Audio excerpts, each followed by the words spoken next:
నమస్తే, నేను Roja. Welcome to special debate. తెలంగాణలో రాజకీయం వేడెక్కింది. అధికార ప్రతిపక్ష నేతల మధ్య సవాళ్లు ప్రతి సవాళ్లుగానే ఈ రోజు కూడా చూస్తే ఇదే సరిపోతా ఉంది.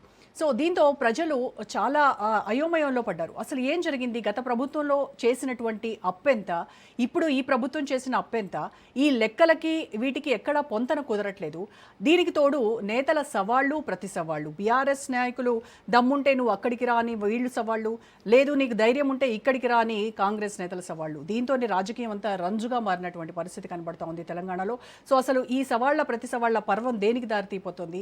ఇవాళ డిస్కషన్ దీనిపైన చేద్దాం. డిబేట్లో పార్టిసిపేట్ చేస్తున్నారు బీఆర్ఎస్ మాజీ ఎమ్మెల్యే బొల్లం మల్లయ్య యాదవ్ గారు, అండ్ అలాగే టీపీసీసీ ప్రధాన కార్యదర్శి కసబా వెంకటేశ్వరరావు గారు, అండ్ బీజేపీ సీనియర్ నాయకులు గంగాపురం వెంకటరెడ్డి గారు, అండ్ సీనియర్ విశ్లేషకులు ప్రొఫెసర్ డాక్టర్ శేషు గారు, వెంకటరెడ్డి గారు, వెంకటేశ్వరరావు గారు. అందరికీ నమస్కారం అండి. మల్లయ్య శ్రీనివాస్ గారు నమస్కారం అండి. సో రైట్ సార్, ముందుగా బొల్లం మల్లయ్య గారు మీతో స్టార్ట్ చేద్దాం. ఏంటి ఈ సవాళ్ళు, ఏంటి ప్రతి సవాళ్ళు, ఏంటి ఒకళ్ళ మీద ఒకళ్ళు నువ్వు అక్కడికి రా తెలంగాణ భవన్కి వస్తానని కాంగ్రెస్ నేతలు చెప్పడము, అక్కడి నుంచి గన్ పార్క్ అన్నారు, మళ్ళీ అరెస్టులు, ఏం జరుగుతోంది తెలంగాణ రాష్ట్రంలో? అసలు గత ప్రభుత్వం మీ హయాంలో మీరు చేసినటువంటి అప్పెంత, ఆ లెక్కలెంత? ఇప్పుడు ప్రభుత్వము అధికారికంగా చెప్తున్నటువంటి లెక్కలకు కావచ్చు, కాగ్ రిపోర్ట్లు కావచ్చు, ఇవన్నీ ఎక్కడ పొంతన కుదరనటువంటి అంశాలతో ఒక కన్ఫ్యూజన్ క్రియేట్ అవుతా ఉంది ప్రజల్లో. రేవంత్ రెడ్డి గారు సర్కారు అధికారంలోకి వచ్చిన కాడి నుంచి అనేక సందర్భాలలో వక్రీకరించే ప్రయత్నాలు చేశారు. దానికి ఒక ఉదాహరణగా, నిదర్శనంగా వారి సహచరుడే రఘునందన్ రావు గారు పార్లమెంటులో బీజేపీ కేంద్ర ప్రభుత్వాన్ని తెలంగాణ ప్రభుత్వం అప్పులు ఎంత అని అడిగితే అధికారికంగా కాగ్ నివేదిక ప్రకారం 2,78,00,000 అని చెప్పేసి నివేదిక ఇచ్చింది. ఇచ్చినప్పటికీ కాంగ్రెస్ అధికారంలో ఉంది. దాన్ని ఇంకా ఇప్పటికీ కూడా ఆయన అసమర్థతని కప్పిపుచ్చుకోవడానికి 4,00,000 కోట్ల రూపాయలు 2.5 సంవత్సరాలలో చేసిన కాంగ్రెస్ ప్రభుత్వం వారి అసమర్థతని కప్పిపుచ్చుకోవడానికి ఎప్పటికప్పుడు జీతాలు ఇవ్వలేక అప్పులు చేసిపోయారు అని చెప్పేసి బురద చల్లడానికి ప్రయత్నం చేసిన దశలో మన కేటీఆర్ గారు కూడా మేము చేసిన అప్పు ఇది, పార్లమెంటు వేదిక కూడా చెప్పారు, ఇంకా మీరు వక్రీకరించే ప్రయత్నం ఎందుకు చేస్తారు అని అంటే జూపల్లి కృష్ణారావు గారు జోక్యం చేసుకొని, నేను అవసరమైతే వీటన్నిటిని కూడా సాక్ష్యాధారాలతో రుజువు చేయడానికి సిద్ధంగా ఉన్నా, మీ భవన్కి రమ్మంటే నేను వచ్చేస్తాను రేపు పొద్దున 11 గంటలకి, హరీష్ రావు గారు కేటీఆర్ గారు సిద్ధంగా ఉండండి అని చెప్పేసి వారే బహిరంగంగా ఛాలెంజ్ చేయడం జరిగింది. దానికి అనుగుణంగా మా నాయకులు ఇద్దరు కూడా మా తెలంగాణ భవన్కి వచ్చారు. వచ్చిన తర్వాత రావట్లేదు, తెలంగాణ స్తూపం దగ్గర ఉన్నాం, మేము అమరవీరుల స్తూపం దగ్గర ఉన్నాం, అమరవీరుల స్తూపం సాక్షిగా మనం మాట్లాడదామనంటే సరే ఎక్కడైనా మేము సిద్ధమే అని చెప్పేసి మా హరీష్ రావు గారు బయలుదేరితే మధ్యలో వాళ్ళ పోలీసు అధికారాన్ని ఉపయోగించి వాళ్ళ పోలీసు అధికార యంత్రాంగంతో మమ్మల్ని అరెస్ట్ చేసి తీసుకుపోయారు. నిజంగా మీకు చర్చ చేసే చిత్తశుద్ధి ఉంటే పోలీస్ స్టేషన్ కూడా పోయి చర్చ చేయొచ్చు, లేదంటే అదే పోలీసు వాళ్ళని తీసుకుపోయి ఎక్కడ మీరు ఉన్నారో అక్కడికి తీసుకుపోయి అక్కడనే చర్చ పెట్టుకోవచ్చు. మీ మాదిరిగానే మేము అసెంబ్లీలో సమావేశం పెడితే పవర్ పాయింట్ ప్రజెంటేషన్లు పెడితే మేము ప్రిపేర్ అయ్యి రాలేదు అని చెప్పేసి తప్పించుకొని పోలేదు కదా. అటు భట్టి గారు కానీ ఉత్తమ్ కుమార్ రెడ్డి గారు కానీ అనేక సందర్భాలలో పవర్ పాయింట్ ప్రజెంటేషన్లు పెడితే అది నీటి మీద కానీ బడ్జెట్ మీద కానీ ఇతరత్ర అనేక సందర్భాలలో పెట్టినప్పుడు మేము ప్రిపేర్ అయ్యి రాలేదని తప్పించుకొని పోయారు. కానీ మేము ఆ రకంగా లేము. ఎప్పటికప్పుడు అన్ని విషయాల మీద సంపూర్ణమైన అవగాహనతోని ఈ యావత్ ప్రపంచానికి తెలంగాణ ప్రజానికానికి తెలిసే విధంగా అన్ని విషయాల మీద చెప్పడానికి బహిర్గతం చేయడానికి సిద్ధంగా ఉన్నాం. జూపల్లి కృష్ణారావు గారు మరి ఎందుకు రాలేకపోయారు? మేమేం అడ్డగించలేదు తెలంగాణ భవన్లో. లేదు, వారికి అంత భయం అనిపిస్తే అక్కడికి రమ్మంటే మేము అక్కడ పోవడానికి సిద్ధంగా ఉన్నాం. దీంట్లో భయపడాల్సిన అవసరం ఏమున్నది? కానీ వాళ్ళు ఏం చెప్తారంటే మల్లయ్య యాదవ్ గారు ఇప్పుడు సవాల్ విసిరారు, రమ్మన్నప్పుడు మీరు మాత్రమే వస్తే సరిపోతుంది కదా, మంది మార్బులని కార్యకర్తల్ని వెంటేసుకొని ఏదో యుద్ధానికి వెళ్తున్నట్టుగా అంత సీన్ ఎందుకు క్రియేట్ చేస్తున్నారు? శాంతి భద్రతల దృష్ట్యా మేము ఎవరిని కూడా తీసుకుపోవడానికి సిద్ధంగా లేము, తీసుకుపోలేదండి. మేము ఎప్పుడైతే గేటు దాటి వాళ్ళ దగ్గర గన్ పార్క్ రమ్మన్నారు వెళ్దామని చెప్పేసి బయలుదేరినామో, కార్యకర్తలు సహజంగా ఉంటే వాళ్ళందరినీ మీరు అలో చేయాల్సిన పని లేదు. లక్షలాది మందితో సమావేశాలు జరిగినా కానీ పోలీసు యంత్రాంగం బందోబస్తు పెడుతుంది కదా. ఇవాళ కాన్ఫిడెన్షియల్ గా మీకు అంత భయం అనిపిస్తే ఇప్పుడు మా నాయకులు ఇద్దరినే అలో చేసే విధంగా మీరు అక్కడ సెక్యూరిటీని పెట్టి అలో చేయొచ్చు, చర్చ పెట్టచ్చు, ఎలక్ట్రానిక్ మీడియా ఉంటుంది, ఛానల్స్ ఉంటాయి, పత్రికా విలేకరులు ఉంటారు, మేధావులు కూడా ఉంటారు. అయినా ఆ రోజుతో అయిపోలేదు కదా. మీరు ఇవాళ కూడా ఎక్కడన్నా వేదిక పెట్టండి, అది అసెంబ్లీ కానివ్వండి, గాంధీ భవన్ కానివ్వండి, తెలంగాణ భవన్ కానివ్వండి. మరి వాళ్ళ ప్రెస్ క్లబ్కి మేము రమ్మని చర్చకు చెప్పారు సిద్ధం. కదా, ప్రెస్ క్లబ్కి వస్తానని చెప్పారు, మార్నింగే చెప్పారు. రాలేదుగా మేడం. జూపల్లి వెళ్ళారు కదండి. ఇప్పుడు మా దగ్గరికి వస్తా అన్నారు తెలంగాణ భవన్కి. ఉమ్, వారు ఎక్కడ ఉన్నారో అక్కడ పోవడానికి ఇప్పుడు సిద్ధమై బయలుదేరినప్పుడు పోలీసు ఇప్పుడు గవర్నమెంట్ వాళ్ళదే కదా, వాళ్ళ చనువుతోనే కదా, వాళ్ళ ప్రమేయంతోనే కదా అరెస్ట్ చేసింది. అరెస్ట్ చేసి తీసుకుపోవాల్సిన అవసరం ఏముంది? ఆ రోజు వారేమన్నా మామూలుగా సామాన్య వ్యక్తి ఏం కాదు కదా. ఆయన కూడా అసెంబ్లీలో అనేక సందర్భాలలో మాట్లాడిన వ్యక్తి, తెలంగాణ ఉద్యమకారుడు, 6 సార్లు శాసనసభకు ప్రాతినిధ్యం వహించిన వ్యక్తి, ఆర్థిక శాఖ మంత్రిగా ఇతర అనేక శాఖలు నిర్వహించిన వ్యక్తి. ఆయన ఏదో సంఘ విద్రోహ శక్తికి మాదిరిగా గేటు బయటకు జరగటంగానే మామూలుగా పోలీసు వాళ్ళని పెట్టి అరెస్ట్ చేయాల్సినంత అవసరం లేదు కదా. ఇప్పుడు మీరు ఏదైతే సవాల్ చేశారో అది తప్పు అని నిరూపిస్తాము, నాది తప్పు అయితే నేను ఖచ్చితంగా రాజీనామాకు సిద్ధంగా ఉన్నానని జూపల్లి చెప్పారు. మరి మీది తప్పు అయితే, మీరు చేస్తున్నటువంటి ఆరోపణలు తప్పు అని నిరూపితమైతే మరి బావమర్దుల వెంట రాజీనామా మాట రాజకీయంగా రావట్లేదు అని శాశ్వతంగా అడుగుతున్నారు. తప్పుకుంటామని చెప్పిరండి. రాజకీయంగా శాశ్వతంగా శాశ్వతంగా తప్పుకోవడానికి తప్పుకుంటున్నారు. సిద్ధం Yes. అని చెప్పేసి మామూలుగా కేటీఆర్ గారు ఆల్రెడీ చెప్పారు. ఆ మాట మీద నిలబడి ఉంటారు. ఉమ్, శాశ్వతంగా రాజకీయాల నుంచి తప్పుకుంటాం. ఓకే. మీరు చెప్తున్నది శుద్ధ అబద్ధం, అది రుజువు చేస్తాం. మీరు చెప్పేది నిజమైతే మేము రాజకీయాల నుంచి తప్పుకుంటామని చెప్పేసి కేటీఆర్ గారు చెప్పడం జరిగింది. నిన్న జూపల్లి గారు మామూలుగా మేము ఆడి నుంచి అటైపోయి, నేను రుజువు చేయలేకపోతే ఆడి నుంచి అటైపోయి స్పీకర్ దగ్గర నా రాజీనామా పత్రాన్ని స్పీకర్ ఫార్మాట్లో ఇస్తా అని చెప్పారు.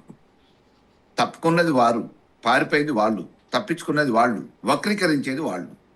ఇప్పటికి కూడా ఒకవేళ చర్చకు సిద్ధం అంటే ఎక్కడ చర్చ పెట్టినా కానీ మేము రావడానికి సిద్ధంగా ఉన్నాం, రుజువు చేయడానికి సిద్ధంగా ఉన్నాం. అక్కడ ఇక్కడ తెలంగాణ ఎందుకు ప్రభుత్వం మల్లయ్య యాదవ్ ఇప్పటివరకు గారు, అక్కడ తీసుకున్న ఇక్కడ అప్పులు- ఎందుకు అసెంబ్లీలో పెట్టొచ్చు కదా, అసెంబ్లీలో చర్చించండి, అసెంబ్లీలో శ్వేతపత్రాలు విడుదల Yes. చేయండి, దానిపైన ఓటింగ్ పెట్టండి.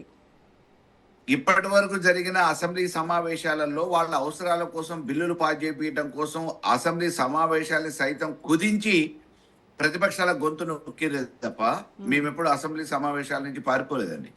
మేము వాయిదా తీర్మానాలు ఇచ్చినాం. అనేక రకమైన సమస్యలు ఉన్నాయి. ఇప్పుడు రాష్ట్రం, రైతులు కానీ ఇతరత్ర వర్గాలు కానీ ఏ విషయాల గురించి అయితే ఇబ్బంది పడుతున్నారో ఆ విషయాల మీద చర్చ పెట్టాలని వాయిదా తీర్మానాలు ఇస్తే ఏకపక్షంగా వాయిదా తీర్మానాలని తోసిపుచ్చారు తప్ప చర్చ చేపట్టలేదు. అనుకున్న సమయానికంటే కుదించి మరి వాళ్ళు అసెంబ్లీ సమావేశాలను అడావుడిగా చేతులు దులిపేసుకునే ప్రయత్నం చేశారు. 6 నెలలకోసారి అసెంబ్లీ సమావేశాలు పెట్టాలి కాబట్టి 6 నెలలకోసారి పెట్టే ఆనవాయితీ ప్రకారం అసెంబ్లీ సమావేశాలు పెట్టి ఓకే. 2 రోజులకి, 4 రోజులకి, 5 రోజులకి కుదించుకొని ప్రతిపక్ష వాళ్ళని మాట్లాడతారేమని సస్పెండ్ చేసి గొంతు నొక్కి మార్షల్స్ని పెట్టి బయటపడేసి రైట్. ఇప్పటికి కూడా మేమేమంటున్నామంటే తెలంగాణ గౌరవాన్ని కాపాడటానికి ఎవరు ఏం చేసిరు అనేది నిరూపించడానికి మీరు 4 లక్షల కోట్ల రూపాయల అప్పు తీసుకొచ్చి అందాల పోటీల్ని నిర్వహించారు, ఫుట్బాల్ ని బ్యాచ్ పెట్టారు, మేము కాళేశ్వరం ప్రాజెక్టు కట్టినాం, రైతు బంధు ఇచ్చినాం, అనేక సంక్షేమ కార్యక్రమాలు ఇచ్చినాం. ఈ విషయాలన్నీ తెలంగాణ ప్రజానీకానికి తెలవడానికి అసెంబ్లీ సమావేశాలు పెట్టినప్పుడు సంపూర్ణంగా ఎన్ని రోజులు నడిస్తే అన్ని రోజులు సంపూర్ణంగా చర్చ ఎటువంటి అంతరాయం లేకుండా నడిపియండి. మేము అన్నిటి కూడా సహకరిస్తారు. రుజువు చేయడానికి సిద్ధంగా ఉన్నాం. రైట్ అండి. Okay right. బీజేపీ నాయకులు వెంకటరెడ్డి గారితో మాట్లాడదాం.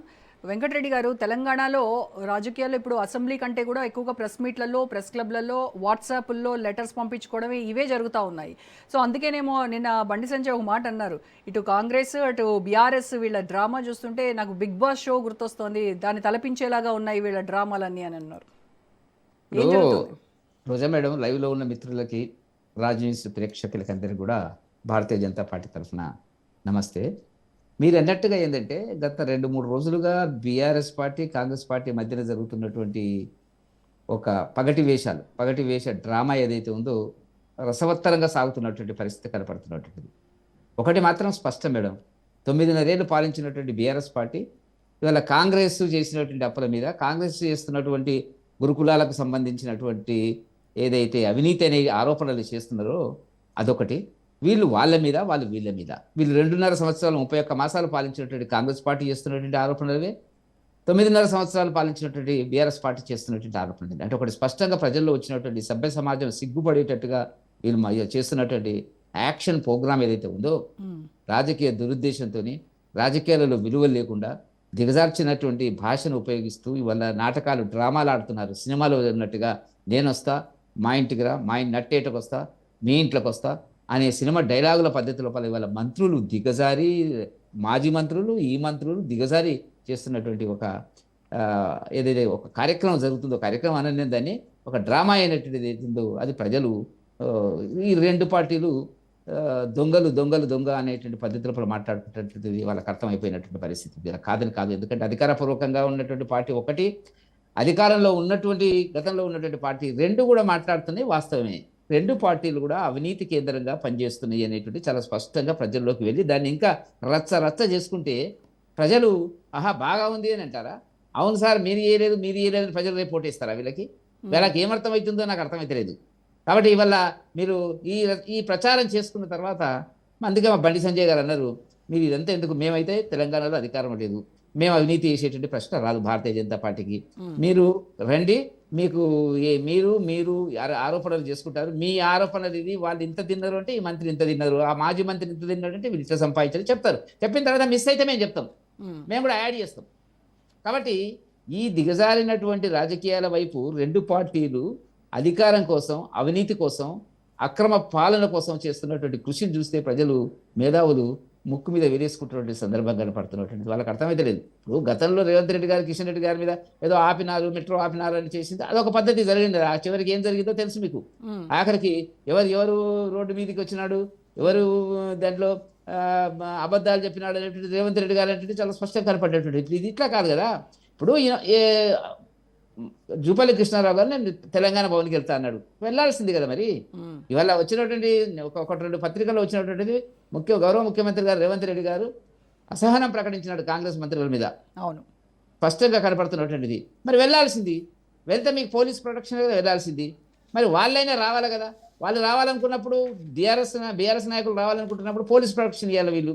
ఇదంతా డ్రామా మేడం, మేము కొడతాము, మీరు తిడతాము, మీరు ఏడవండి, మేము కొడతాము అనేటువంటి పద్ధతిలో గత కొన్ని నెలలుగా జరుగుతున్నటువంటి ఈ రెండు పార్టీల మధ్య ఉన్నటువంటి ఒక ఒప్పందం అనేటువంటిది ఒక తారాస్థాయికి వచ్చినటువంటిది. ఇది ఏ రకంగా కూడా ప్రజలు దీన్ని సహించరు, ప్రజలు దీనికి మద్దతు పలకరు, ప్రజలు బ్రహ్మాండంగా ఉందని అనరు, స్పష్టంగా ఆలోచిస్తారు. ఈ రెండింటిని పక్కకు పెడదామిగా, ఇంకేదన్నా ఉన్నట్టయితే భారతీయ జనతా పార్టీ లాంటి పార్టీ ఉన్నట్టయితే రేపాటు వైపు పోదాం అనేటువంటి పరిస్థితికి వీళ్ళు చెప్పుకుంటున్నటువంటి ఒకరి మీద ఒకరు ఆరోపణలు చేసుకున్న తర్వాత వీళ్ళిద్దరి పైన విసుగొచ్చి అప్పుడు బీజేపీ విసిగాని మేడం. ఇప్పుడు మిమ్మల్ని అంతేగాని మీరు చేస్తున్నటువంటి అభివృద్ధి లేకపోతే మీరు చెప్పినటువంటి వీటితో కాదు కదా. అభివృద్ధి కోణంలోనే ఉండదు మేడం.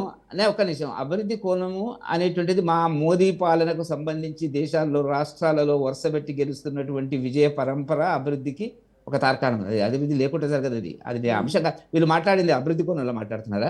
నువ్వు తిన్నావు, నేను తిన్నా, నేను ఎంత తిన్నా, నేను తక్కువ తిన్నా, నువ్వు ఎక్కది, ఇది కదా మాట్లాడింది. ఇప్పుడు 2000 కోట్లు గురుకులాలకు సంబంధించినటువంటి ఆరోపణలు చేసినాం, ఆధారాలు ఉన్నాయి మా దగ్గర అనేటువంటిది కేటీఆర్ గారు అంటున్నారు. అప్పులు మీరు 8 అప్పులు చేయలేదా? వాళ్ళు 8 గౌరవ డిప్యూటీ ఫైనాన్స్ మినిస్టరు మాట్లాడుతున్నది 8,21,000 కోట్లని వాళ్ళు మాట్లాడినాడు ప్రస్తుతం. ఒక మంత్రి మాట్లాడినప్పుడు వాస్తవమే కదా. వీళ్ళు చేసినప్పుడు కాంగ్రెస్ చేసింది ఏంది? గత అసెంబ్లీలో రేవంత్ రెడ్డి గారు ప్రకటించింది ఏంది? 3,40,000 కోట్లు మేము అప్పులు చేసినామని చెప్పినాడు. ఈ లోపల 4 లక్షలు దాటి ఉంటుంది. అప్పులు ఎవరు చేయలేదండి? మీ అప్పులు ఎవరు తెలుసారా? రేపు మీరు ఓడిపోతే, కాంగ్రెస్ ఓడిపోతే ఎవరు తెలుసారా? కాబట్టి అప్పుల కోణం లోపల ఏం జరుగుతుంది అనేటువంటి దాని కింద అది FRBM అప్పుల, కార్పొరేషన్ అప్పుల, కాళేశ్వరం కార్పొరేషన్ అప్పుల, లేకపోతే సీతారామ ప్రాజెక్టుకు సంబంధించినటువంటిదా, ఇవన్నీ రకరకాల పద్ధతుల లోపల అప్పులు తెచ్చేటువంటి పద్ధతి మనం చూసిన. పాలమూరు ఎన్ని ఉన్నాయండి? ఎన్ని కార్పొరేషన్లు ఉన్నాయండి? ఒక 15-20 కార్పొరేషన్లు ఉన్నాయి. బడ్జెటరీ అప్పులు వేరు, నా FRBM దాటి చేసినటువంటి అప్పులు వేరు. దానికి జీడిపికి లింక్. FRBM పరిమితులు దాటి చేసుకున్నప్పుడు కేంద్రం చేతిలో ఉంటుంది కదా, మీరు ఎందుకు మరి ఆపలేదు? ఇప్పుడు రిజర్వ్ బ్యాంక్ చెప్తూనే ఉంటుంది కదా. రిజర్వ్ బ్యాంకు సంబంధించినంత వరకు రిస్ట్రిక్షన్స్ పెడుతూనే ఉంటుంది. ఏదో ఒకటి చెప్తున్నారు, అమ్ముతున్నారు, ఓపెన్ మార్కెట్ వ్యవహారాలు నడుపుతున్నారు, అప్పులు తెస్తున్నారు, అప్పుల కోసం తెస్తున్నారు, 6,000 కోట్ల అప్పులకు నెలకు వడ్డీ కడుతున్నామని చెప్తున్నారు. ఇదే కదా జరిగినటువంటిది. అప్పుడు మీ ఇద్దరికి లోపాయికారి ఒప్పందం ఉంది, బీఆర్ఎస్ బీజేపీ, అందుకోసమనే వాళ్ళు చేసేటువంటి అప్పులకి మీరు తానా అంటే తందానా అన్నారు. అట్లాది కాదు కదా. ఒక రాష్ట్ర ప్రభుత్వము తనకు ఉండేటువంటి పరిధి లోపల, ప్రోటోకాల్ లోపల కొన్ని నిర్ణయాలు చేస్తుంది. అంతేగాని వెళ్ళి గొంతు నొక్కడం అనేటువంటి ఉండదు కదా మేడం. ప్రజాస్వామ్యంలో రాష్ట్ర ప్రభుత్వాలు, కేంద్ర ప్రభుత్వాలు రెండు కలిసి ఒక రాష్ట్ర అభివృద్ధికి, దేశాభివృద్ధికి తోడ్పడతాయి అనేటువంటి సిద్ధాంతం భారతీయ జనతా పార్టీ భావిస్తుంది. వీటికి ఎంతసేపు ఏంటంటే తిరితే తప్ప, బీజేపీని తిరితే తప్ప, ప్రాంతీయతత్వాన్ని మనకు తీసుకొచ్చేటువంటి పరిస్థితుల పర వీళ్ళు మాట్లాడుతున్నారు. మరొక పెద్ద ప్రాంతీయ పార్టీ అయినటువంటి కాంగ్రెస్ పార్టీ అది ఆలోచిస్తుంది. అట్లా కాదు కదా. అందువల్ల ఇవల్ల రెండు పార్టీల మీద ఎంక్వైరీ జరగాల. ఎన్నాళ్ళు నడుపుతారు ఇట్లా? మీరు చేస్తే మీకు ఎన్నుకున్నది ఎందుకు? అధికారం 31 సంవత్సరం 31 నెలలు అయింది రేవంత్ రెడ్డి గారు. అవన్నీ వదిలేసి వీళ్ళెట్లా ఒక్కటేందంటే దీనిలో స్పష్టంగా కనపడుతున్నటువంటిది, ఎట్టి పరిస్థితుల్లో కూడా బీఆర్ఎస్ పార్టీ బలహీన పడకూడదు. బీఆర్ఎస్ పార్టీకి కొన్ని ఓట్లన్నా రావాలనే కాంగ్రెస్ ఉండేటువంటి ఒక రకమైనటువంటి వ్యూహాత్మక ఎత్తుగడల లోపల భారతీయ జనతా పార్టీ పక్కకి వెళ్ళిపోతుంది అనేటువంటి ఇది నాటకం, డ్రామా అనేటువంటిది భారతీయ జనతా పార్టీ భావిస్తున్నటువంటి అంశం. ఓకే, రెండు కలిసి డ్రామా ఆడుతున్నాయి.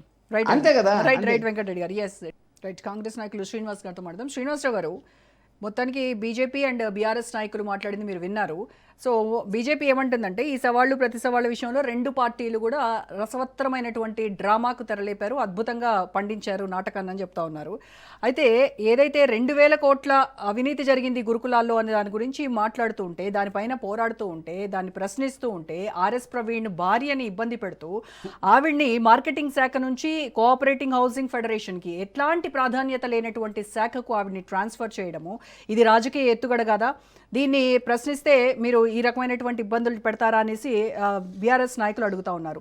అండ్ ఇంకొక విషయం మీరు చెప్పాల్సింది ఏంటంటే, నిన్న కేబినెట్ మీటింగ్లో జూపల్లి చేసినటువంటి సవాల్పై సీఎం ఫైర్ అయ్యారు. మరి సవాల్ చేసినప్పుడు ఎందుకు వెళ్ళలేకపోయావు అని ఆయన గట్టిగానే ఘాటుగానే అడిగారు అనేటువంటిది అక్కడ ఇక్కడ వినపడుతున్నటువంటి వార్త. సో అది ఎంతవరకు నిజము? నిజంగా అంటే కేటీఆర్, హరీష్ రావు వచ్చేంత వరకు మంత్రులు వెళ్ళారు కదా, వాళ్ళు వెయిట్ చేయాల్సింది కదా అని సీఎం ఏమైనా క్లాస్ పీకారా? ఏం జరిగింది చెప్పండి. మీకు, మాతో పాటు ప్యానెల్లో ఉన్న పెద్దలకు, అదేవిధంగా రాజ్ టీవీ వీక్షకులకు అందరూ కూడా శుభ సాయంత్రం. ఇప్పుడు మీరు అడిగిన ప్రశ్న, క్యాబినెట్లో ఏం జరిగింది, ముఖ్యమంత్రి గారు ఎవరి మీద ఏమన్నారు, అది ఇన్ కెమెరా జరిగినటువంటి మీటింగ్. దాంట్లో ఏం జరిగింది, ఎక్కడ ఉన్నది అనేది స్పష్టంగా చెప్పడానికి నాకు అధికారికమైన సమాచారాలు ఏం లేవు. యథార్థంగా ఎవరి మీద ఫైర్ అయ్యారు ముఖ్యమంత్రి గారు, ఇంకొక వార్తాపత్రికల్లో కొన్ని మీడియా ఛానల్లో కూడా ఉత్తమ్ కుమార్ రెడ్డి గారు వారి మధ్య మూసి మీద జరిగింది అన్నది అదొక ప్రస్తావన జరిగింది. అయితే ఇప్పుడు అనేది ఏంటంటే, క్యాబినెట్ లో జరిగినటువంటి ప్రెస్ వాళ్లకు స్వతంత్రం ఉంటుంది, వాళ్ళకు కొంత లీక్స్ తీసుకొని రాసేటువంటి అవకాశం ఉంటుంది, వాళ్ళు రాస్తారు. అథెంటికేటెడ్ గా ఎట్లంటే, నేను ఒక పార్టీ ప్రతినిధిగా ఉన్నప్పుడు అథెంటికేటెడ్ గా ముఖ్యమంత్రి పర్మిషన్ ఇస్తే శ్రీనివాసరావు గారు, మేడం ఈ వార్త ఎక్కడి నుంచి వచ్చిందంటే, కాంగ్రెస్ ను సమర్థించే పత్రిక కాదు కానీ రేవంత్ రెడ్డిని వ్యక్తిగతంగా సమర్థించేటువంటి ఒక పత్రిక కథనను సర్క్యులేట్ అయింది బాగా, సోషల్ మీడియాలో కూడా సర్క్యులేట్ అయింది దాని గురించి. అవును, ఈనాడులో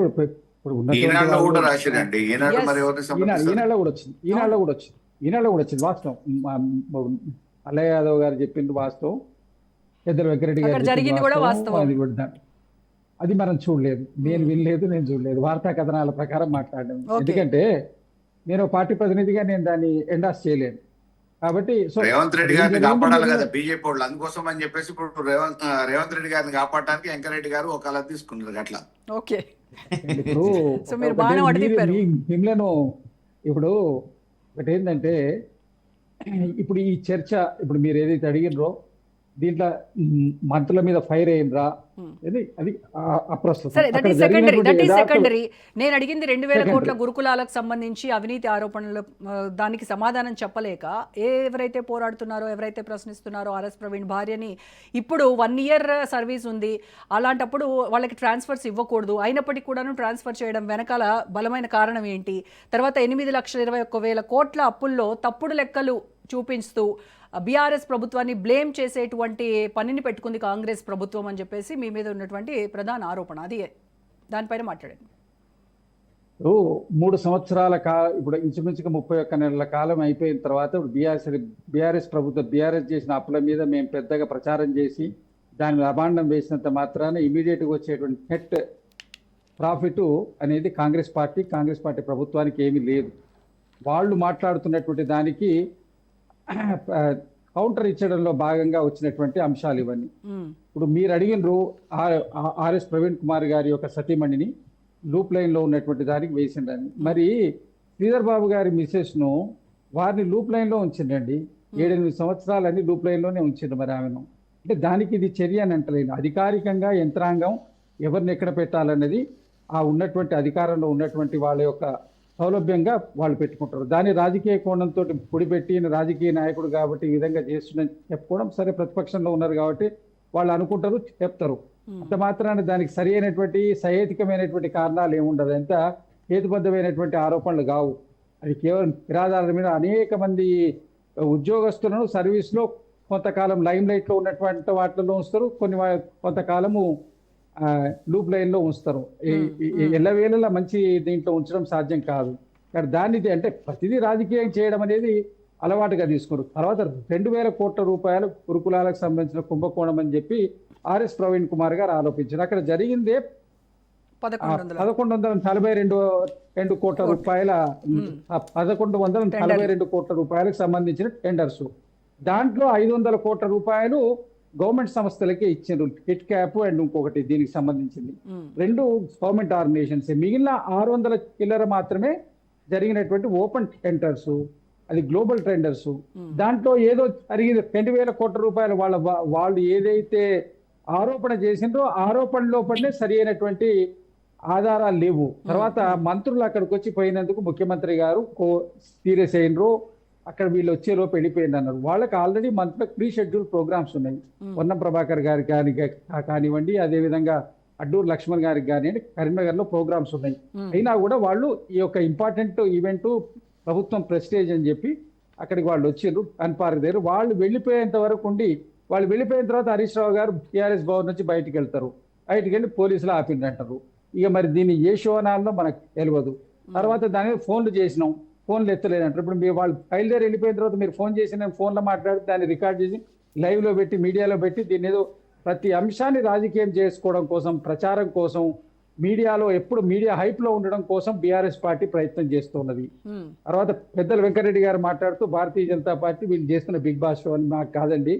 మొదలు మిషన్ భగీరథ ఇనాగ్రేషన్కి వచ్చినప్పుడు మోడీ గారు ఏ విధంగా కేసీఆర్ గారిని పొగిడినరు, పార్లమెంట్ లో కూడా ఆంధ్రప్రదేశ్ కి ఎప్పుడైతే యూపీఐ తోటి అలయన్స్ లో చంద్రబాబు నాయుడు వచ్చిన తర్వాత తెలంగాణ వాళ్ళ యొక్క వికాసంలో పడ్డారు, ఆంధ్ర మాత్రం రాజకీయం చేస్తుంది అని చెప్పి ఆన్ ఫ్లోర్ పార్లమెంట్ లో మోడీ గారు చెప్పినారు.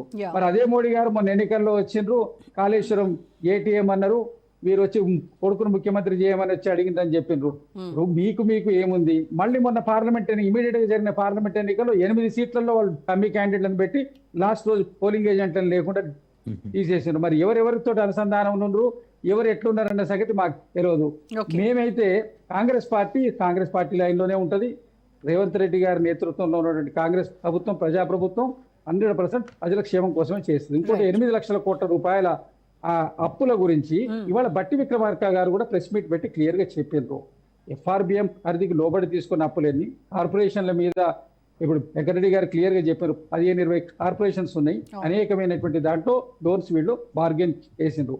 అవే కాక సింగరేణిది సపరేటు, మన పవర్ ప్రాజెక్ట్స్ ది సపరేటు, మీకు దీని కాళేశ్వరం ది సపరేటు, ఇరిగేషన్ ది సపరేటు, పాలమూరు రంగారెడ్డిది సపరేటు, అనేకమైనటువంటి కార్పొరేషన్స్ మీద అప్పు తీయడమే కాకుండా పెండింగ్ బిల్లులు 3 లక్షల కోట్ల రూపాయల పై చిలుకున్నాయి పెండింగ్ బిల్స్. అవన్నీ ఏ లెక్కలకు వస్తాయి? పెండింగ్ బిల్స్ అండి.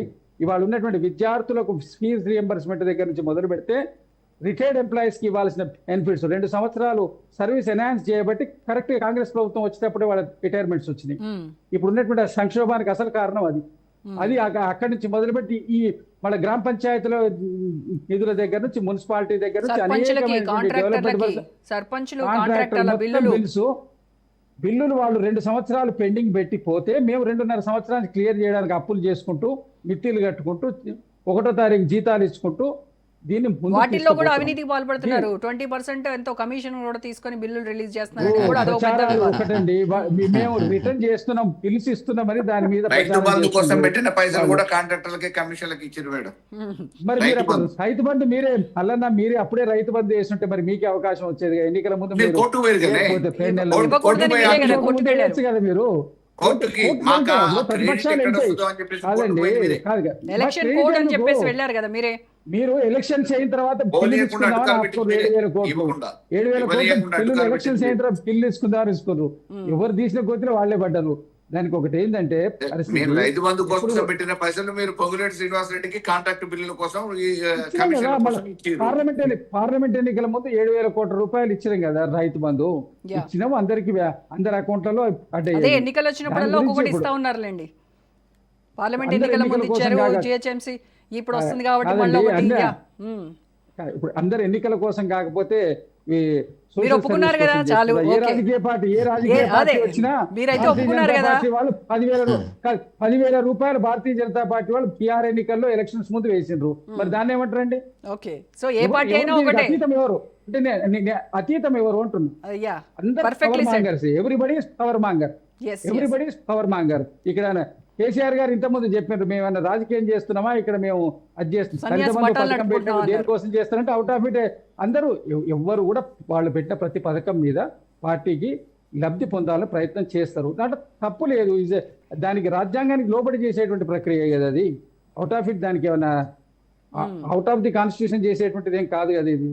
రైట్. ఇప్పుడు దీన్ని 8 లక్షల కోట్లు. ఇంకొకటి ఇక్కడ ఫైనల్ గా మీకు చెప్పేది ఏంటంటే, జూపల్లి కృష్ణారావు గారు ఇప్పటికి కూడా క్లియర్ గా చెప్తున్నారు, మీరు కనుక ఇది చేస్తే మేము రాజీనామా చేస్తే 8 లక్షల కోట్ల రూపాయలు మేము డ్యూస్ కనుక చూపించలేకపోతే అని చెప్తున్నారు వారు క్లియర్ గా.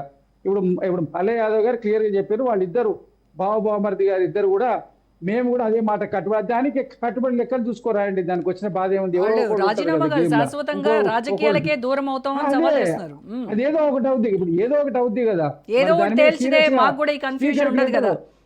ప్రతిరోజు ప్రతిరోజు రాసి అసెంబ్లీని సమావేశపరచమంటే అసెంబ్లీలో అందరు అధికారులు ఉంటారు, అధికారుల లెక్కలు ఉంటాయి, కావాల్సిన అథెంటిక్ ప్లాట్ఫామ్ అది. యా, కౌన్సిల్ ఉంది, అసెంబ్లీ ఉంది, అక్కడ తెలుసుకోండి. మీ కేసీఆర్ గారిని రమ్మనమనండి, వారు ఎక్కడెక్కడ ఎప్పుడెప్పుడు ఏమేం చేసినారో చెప్పమనండి, ఇప్పుడు ప్రభుత్వం చేసిన తప్పులు ఎత్తి చెప్పమనండి. రాహుల్ గాంధీ వస్తే కేసీఆర్ వస్తారు. రాహుల్ గాంధీ సాధకుడు అని చెప్పుకునేటువంటి రాహుల్ గాంధీ రమ్మనండి, అసెంబ్లీకి కేసీఆర్ రారు వస్తారని కదండి. చెప్తున్నారు. రాహుల్ గాంధీ అసెంబ్లీకి రారు కదా. లేదు, రాష్ట్రానికి వస్తే తెలంగాణ ఎన్నికల కోసం రాష్ట్రానికి అధికారం చర్చకు కోసం వస్తే. అన్ని హామీలు రాహుల్ గాంధీ గారు కూడా ఇచ్చారు కదా. అన్నిటి మా పార్టీ రాహుల్ గాంధీ గారు మీకంటే వచ్చారు. వరంగల్ సబ్ అన్నిటికీ కానీ ఇతరత్ర కానీ అధికారంలోకి రావడం కోసం రాహుల్ గాంధీ గారు వచ్చేసి నేనున్నా, ఇది ఇస్తా, అది ఇస్తా, రైతు డిక్లరేషన్, ఎంప్లాయ్మెంట్, అశోనాల్లో కూడా పోయి ప్రచారం చేసాడు. మరి రాహుల్ గాంధీ వచ్చినప్పుడు డెఫినెట్ గా ఇప్పుడు కూడా రావాలా? యా, చర్చకు రమ్మని అడుగుతున్నారు. మరి అసెంబ్లీకి అయితే రాహుల్ గాంధీ రాలేదు. మీరు చర్చ పార్లమెంట్కి లేదు, రావాలంటే లేదు. కేసీఆర్ బయట గారిని పెట్టండి, పార్లమెంట్కి కాదు, రావాలి. మీరు అసెంబ్లీలో పెట్టట్లేదుగా మీరు. ఎందుకు పెట్టాలండి? అసెంబ్లీలో మీరు పెట్టట్లేదు కదా శ్రీనివాసరావు గారు.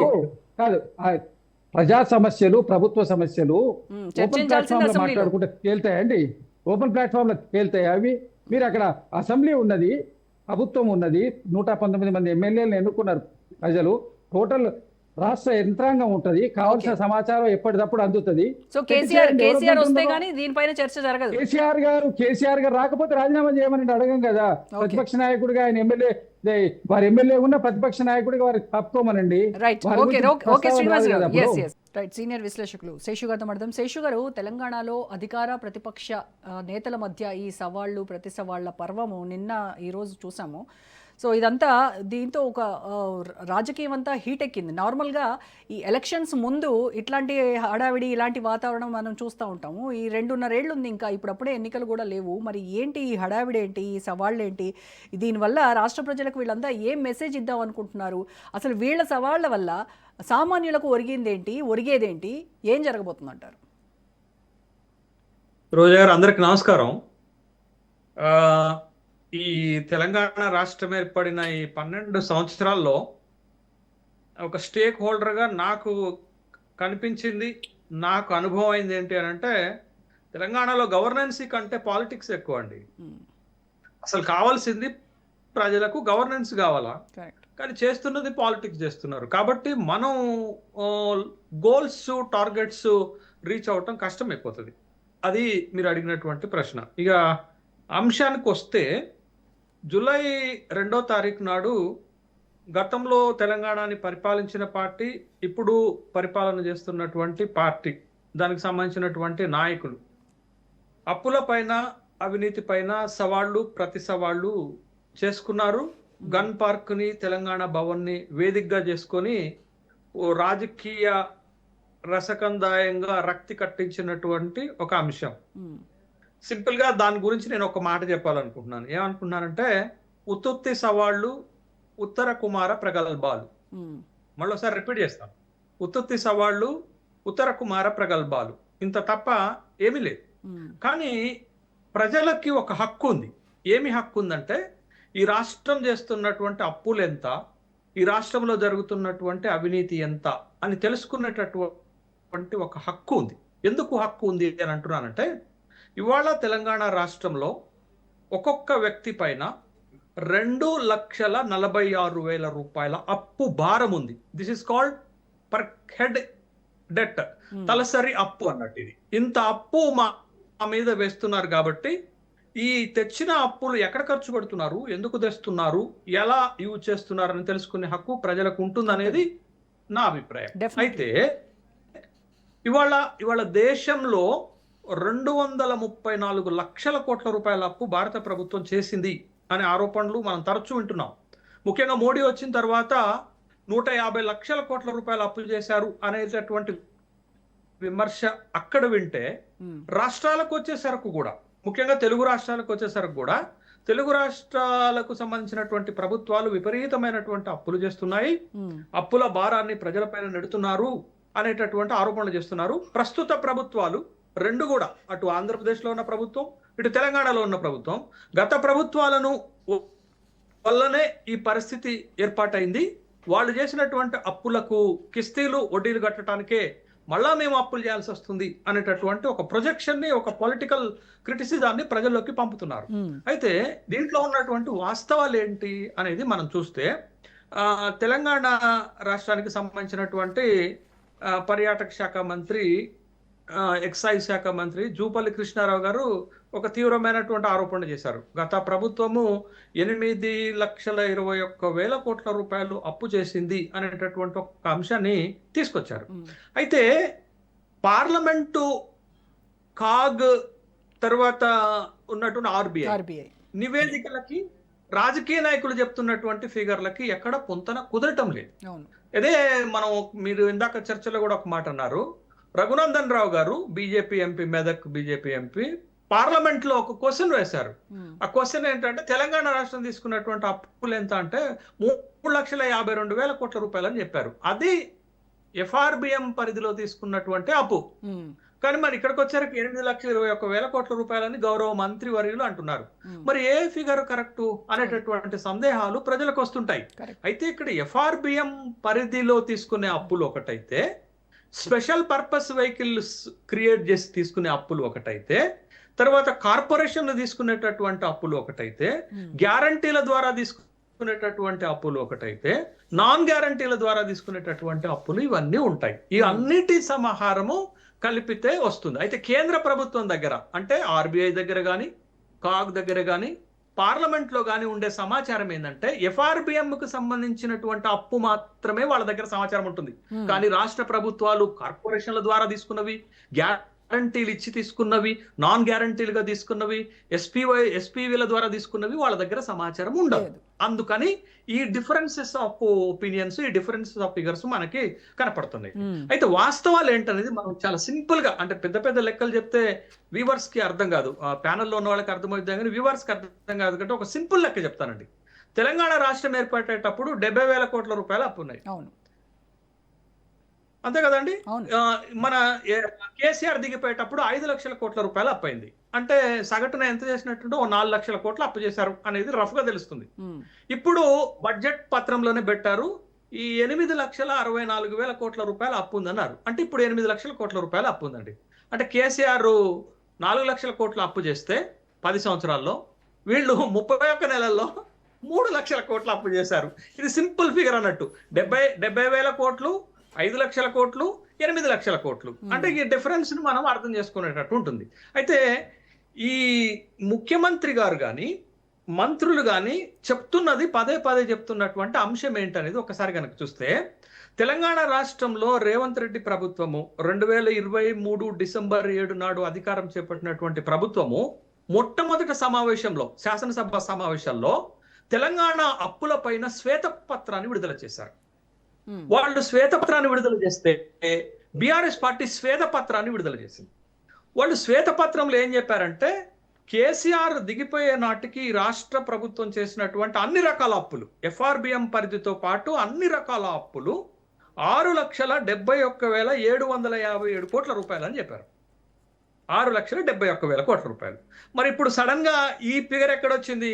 8,21,000 కోట్లు ఎక్కడి నుంచి వచ్చింది అని అంటే బకాయిలు అని అంటే అది స్కాలర్షిప్ల బకాయిలు కావచ్చు, సంక్షేమ పథకాలకు అమలు చేసే బకాయిలు కావచ్చు, కాంట్రాక్టర్ల కావచ్చు, డిస్కమ్ల బకాయిలు కావచ్చు, సింగరేణికి ఇవ్వాల్సినటువంటి బకాయిలు కావచ్చు, తర్వాత ఎస్సీ ఎస్టీ సప్లానికి సంబంధించినటువంటి బకాయిలు కావచ్చు. ఈ బకాయిలన్నీ కూడా కలిపితే 1,09,000 కోట్లు అని ప్రభుత్వం చెప్తుంది. ఈ బకాయిలు ఆ 6,71,000 కోట్ల రూపాయలు అంటే అవి 7 లక్షలు, ఇవి 1,00,000, మొత్తం కలిపి 8 లక్షల కోట్లు రఫ్ గా మనకి కనపడుతుంది. అయితే కొత్తగా ఏంటి అనంటే, కొత్త ఎకనామిక్స్ ప్రభుత్వం చెప్తుంది ఏంటంటే బకాయిలను కూడా అప్పుల జాబితాలో వేసి చూపించవచ్చు అనేది ఒకటి. ఇక్కడ నేను చెప్పేది ఏంటంటే అప్పు అనేది ఎఫ్ఆర్బిఎం పరిధిలో తీసుకున్న దాన్ని అప్పుగా పరిగణించాలా. మీరు కార్పొరేషన్ల ద్వారా సేకరించింది కానీ నాన్ గ్యారంటీస్ తోటి గ్యారంటీస్ తోటి తీసుకున్నటువంటి అప్పులను మనం ఒక అసెట్ గా చూడాలి. ఉదాహరణకు చెప్తాను. ఇటీవల తెలంగాణ రాష్ట్ర ప్రభుత్వము ఐఆర్ఎఫ్సి నుండి, వెంకటరెడ్డి గారికి తెలుసు కదా, బాగానే మొన్న చర్చలో పాల్గొన్నారు కదా, ఐఆర్ఎఫ్సి నుంచి 13,600 కోట్ల రూపాయలు అప్పు తీసుకున్నారు. For what? దేనికి అంటే మెట్రో అసెట్ క్రియేట్ చేయడానికి. మరి ఇది అసెట్ వాల్యూ కింద వస్తుందా, అప్పు కింద వస్తుందా మనం ఒక ప్రశ్న వేసుకోవాలి. This is point 1. Point number 2 ఏంటి అంటే స్పెషల్ పర్పస్ వెహికల్ ఒకటి క్రియేట్ చేసి కేసీఆర్ గారు 94,000 కోట్ల రూపాయల అప్పు తీసుకొని కాళేశ్వరం ప్రాజెక్టు కట్టారు. కుళేశ్వరం అనకట్టు దయచేసి కాళేశ్వరం ప్రాజెక్టు కట్టారు. అది ప్రాజెక్ట్ అసెట్ అవుతుందా, అప్పు అవుతుందా? అందుకని ఎఫ్ఆర్బిఎం పరిధిలో ఉన్న వాటిని మనం అప్పుగా పరిగణించి స్పెషల్ పర్పస్ వెహికల్, కార్పొరేషన్, గ్యారంటీలు, నాన్ గ్యారంటీల కింద తీసుకున్న దాన్ని అసెట్ గా చూపించాల్సినటువంటి అవసరం. ఇక్కడే జూపల్లి ఒక మాట చెప్పారు, అంటే కాళేశ్వరం కమిషన్ అప్పు కడుతుంది అని కదా. ఇప్పుడు మరి వాళ్ళకి ఆదాయం లేదు కదా, మరి ఎవరు కట్టాలి ఈ అప్పు? ప్రభుత్వమే కట్టాలి కదా. నో రోజా గారు, ఇప్పుడు మీరు మెట్రో నుండి ఆదాయం వస్తుంది, కాళేశ్వరం నుంచి ఆదాయము రావటం లేదు అనేది కాదు. ఎందుకంటే కాళేశ్వరం ప్రాజెక్టు ద్వారా పంట ద్వారా వచ్చే ఆదాయమే రాష్ట్రానికి వచ్చే ఆదాయం జిఎస్డిపిలో కలిసిపోతుంది. మనం స్పెషల్ గా సెస్ వేసో లేకపోతే పన్ను వేసో, నీటి తీరువ పన్ను వేసో తీసుకోవాల్సినటువంటి అదే ఎకానమీ చాలా కాంప్లెక్సిటీ ఉంటుందండి, చాలా కన్ఫ్యూజన్ ఉంటుంది. మనం అర్థం చేసుకోవాల్సింది అదే. రాజకీయ విమర్శలు కాకుండా వాస్తవమైనటువంటి ఎకనామికల్ పొజిషన్స్ ని కనుక మనం చూస్తే, మనం ఎఫ్ఆర్బిఎం కింద తీసుకునే అప్పు దేనికి పోతుందో తెలుసా అండి? మనం ఈ నెలలో వేస్ అండ్ మీన్స్ అంటాం కదా, ఉద్యోగులకు జీతాలు ఇవ్వలేకపోతే అది ఇస్తాం. కాబట్టి మనం దాన్ని అప్పుగా భావించాలి, అది భారంగా భావించాల్సినటువంటి అవసరం ఉంటుంది. కాబట్టి మనం ఎఫ్ఆర్బిఎం పరిధిలో ఎంత అప్పు ఉందనేది చూడాలి. ఇది ఒక పాయింట్. అయితే రెండోది, నేను ప్రభుత్వాన్ని ఒక కీలకమైన ప్రశ్న అడగాలనుకుంటున్నా. ఏంటి అని అంటే, వాళ్ళ రాజకీయ విమర్శలు ఎలాగైనా ఉండొచ్చు, నేను నిరూపించలేకపోతే రాజీనామా చేస్తాను, మీరు వస్తారా, మమ్మల్ని రమ్మంటారా అనే విమర్శ పక్కన పెడితే, నేను ఒక కీలకమైనటువంటి అంశాన్ని రాష్ట్ర ప్రభుత్వాన్ని అడుగుతాను. ఏంటి అని అంటే, ఎఫ్ఆర్బిఎం చట్టం ఏం చెప్తుందంటే, ఇది 2003లో చేశారు, 2004 నుంచి అమల్లోకి వచ్చింది. చట్టం ఏం చెప్తుందనంటే, మొత్తం రాష్ట్ర ప్రభుత్వ జిఎస్డిపిలో అప్పుల వాటా 25% వరకు ఉండొచ్చు, 30% మించరాదని చెప్తుంది. అవును. కానీ కేసీఆర్ దిగిపోయే నాటికి 27% ఉంటే, ఇప్పుడు ఈ ప్రభుత్వం వచ్చేసరికి 31.5% అయింది. ఇది డేంజర్ కదా. మరి ఈ అంశాన్ని బయట పెట్టకుండా, ఈ అంశం గురించి మాట్లాడకుండా అప్పులు అంటే, ఎస్ కేసీఆర్ అప్పులు చేశారు, ఈ ప్రభుత్వం అప్పులు చేస్తుంది, అప్పులు చేయకుండా ఏ ప్రభుత్వం కూడా నడిపేటటువంటి స్థాయి వాళ్ళ లేదు అనేది ఒక అంశం గుర్తించాలా. రెండోది, కేసీఆర్ మొత్తము 10 సంవత్సరాల్లో చేసినటువంటి అప్పు 7 లక్షల కోట్లు. మీరు బకాయిలు పక్కన పెట్టండి. అదే విషయంలో హరీష్ రావు చెప్తున్నారు 4,15,000 కోట్లు. రోజా గారు, ఒక కీలకమైన పాయింట్. కేసీఆర్ 6,97,000 కోట్ల రూపాయలు అప్పు చేశారు. అది అన్ని రకాల అప్పులు కలిసి, బకాయిలు పక్కన పెట్టండి. అయితే అది 10 సంవత్సరాల్లో చేశారు. కానీ ఈ ప్రభుత్వము 31 నెలల్లో చేసిన మొత్తం అప్పు ఎంత అంటే, మొదటి బడ్జెట్ లో 67,000 కోట్లు, రెండో బడ్జెట్ లో 77,000 కోట్లు, మూడో బడ్జెట్ లో 82,000 కోట్లు, మొత్తము కలిపి 3,49,000 కోట్ల అప్పు చేశారు. అంటే ఇంకా 2 సంవత్సరాలు ఉండగా, అంటే వాళ్ళు 10 ఏళ్లలో చేసినటువంటి అప్పు 6,79,000 కోట్లు అయితే మీరు 31 నెలల్లోనే 3,49,000 అన్ని రకాల అప్పులు చేశారు. అంటే వాళ్ళు అప్పులు చేశారు, మీరు అప్పులు చేశారు, వాళ్ళు అతీతం కాదు, మీరు అతీతం కాదనేటటువంటి విషయాన్ని ఒకటి గమనించాల్సినటువంటి అంశం ఉంది. రెండోది, ముఖ్యమంత్రి గారు పదే పదే పదే ఒక మాట చెప్తారు. ఏం చెప్తారంటే, కేసీఆర్ చేసినటువంటి 8 లక్షల కోట్ల రూపాయల అప్పుకి అసలు వడ్డీ కట్టడానికే మేము అప్పు చేస్తున్నామని చెప్తున్నారు. కానీ ఇది కూడా తప్పండి. ఎందుకు తప్పంటున్నానంటే, ఇప్పుడు 2026-27 బడ్జెట్ లో రుణ పరిమితి ఎంత అంటే 82,000 కోట్లు అప్పు చేయాలని రాష్ట్ర ప్రభుత్వం నిర్ణయించుకుంది. అంతకంటే ఎక్కువనే చేస్తారు, కానీ టార్గెట్ 82,000 కోట్లు అప్పు చేయాలని నిర్ణయించుకున్నారు. ఈ 82,000 కోట్లలో దేనికి ఎంత పోతుందో చెప్తానండి. అసలుకి 19,785 కోట్లు పోతుంది, వడ్డీకి 21,304 కోట్లు పోతుంది. అంటే మొత్తం 41,000 కోట్లు పోతుంది. మిగతా 41,000 కోట్లు అది మీరు చేస్తున్నటువంటి అప్పే కదా. అంటే అసలు వడ్డీకే కడుతున్నామనేటటువంటి దాంట్లో సగం అంటే అబద్ధాలు, అర్ధ సత్యాలు అంటాం కదా. అంటే అసలు వడ్డీకే 2,08,600 కోట్లు కట్టామని చెప్పారు.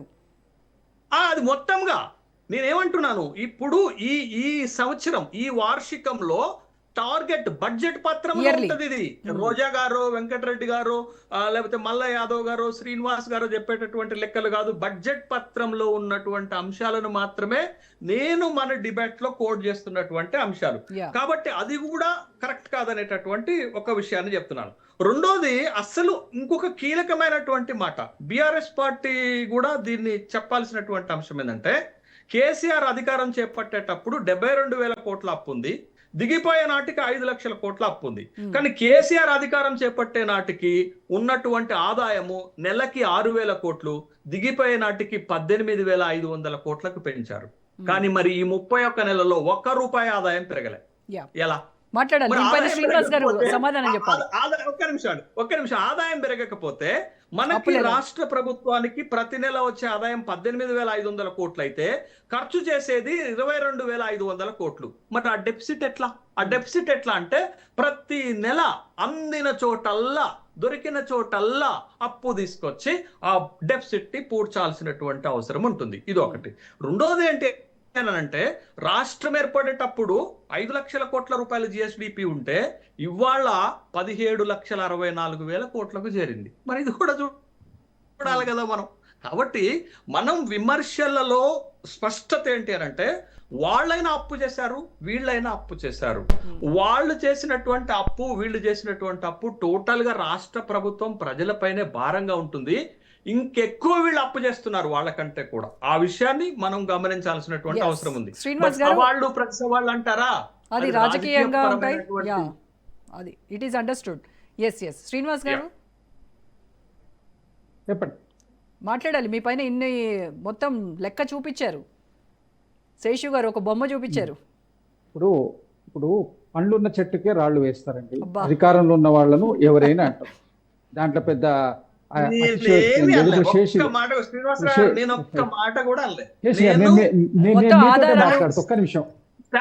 మాత్రమే మీ ముందు పెట్టా.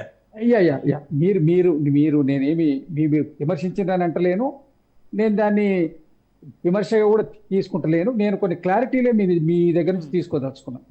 ఒకటి, నెంబర్ 1, ఇప్పుడు ఎఫ్ఆర్బి పరిధిలో ఉన్నాయి అప్పులు. మీరు మిగిలిన విధంగా రేజ్ చేసినటువంటి అన్ని అప్పుల కిందికి రావు, అవి ఎసెట్స్ కిందికి వస్తాయి అనుకున్నాను.